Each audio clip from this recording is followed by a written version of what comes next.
At a friend's birthday party, you find yourself standing next to a guest you've never met before. The atmosphere is lively, filled with the chatter of old friends and the clinking of glasses. Eager to make a connection, you seize the opportunity to initiate a conversation. You both exchange names, and you learn that they work in a field completely different from yours. You navigate through the usual safe topics: how you know the birthday person, the surprisingly good birthday party food, and the latest popular TV series you've both heard about but haven't watched. For a moment, the conversation seems promising. They laugh at a joke you make, and you feel a glimmer of connection. But then you hit a wall. Perhaps you can't think of the next question, or they give a closed-ended response, something that doesn't leave room for expansion. Suddenly there's an uncomfortable pause. The energy that briefly sparked between you fizzles out like a firework that didn't quite launch. And then the conversation just ends. To avoid the awkward silence looming in the air, you both mumble something about needing a drink refill and part. As you walk away, you're immediately flooded with thoughts.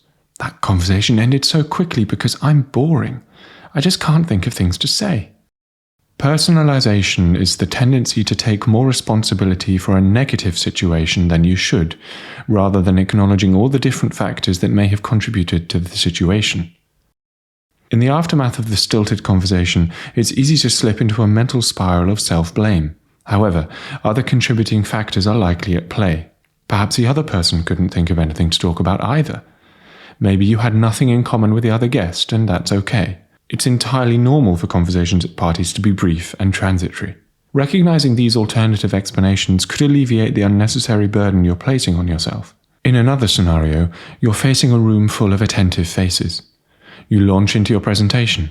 Your slides are crisp, your talking points well rehearsed. But midway through, you notice someone in the back row nod off. Their head tilts, and eventually they're clearly asleep. A sinking feeling washes over you. This just proves it. I'm a terribly boring speaker. Before succumbing to personalization and self-criticism, other contributing factors are worth considering. Perhaps the subject matter is inherently dry, a challenge for even the most dynamic presenter. It's also late in the afternoon, a time when energy levels naturally dip. And let's not forget, presentations can be a mixed bag for audiences. While some may be fully engaged, others might find it less captivating for various reasons.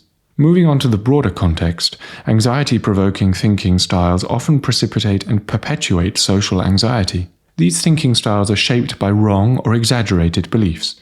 These can be about what might happen, how well you're doing, or what others think of you. Such thinking styles often intertwine, making it difficult to categorize a single thought exclusively. Personalization, in this context, is a prime example of an anxiety-provoking thinking style. By immediately attributing the end of the conversation to your own perceived shortcomings, you're engaging in personalization, which may in turn provoke or exacerbate social anxiety. If you found this video helpful, consider liking it and subscribe to Clarified Mind for more evidence-based psychology videos.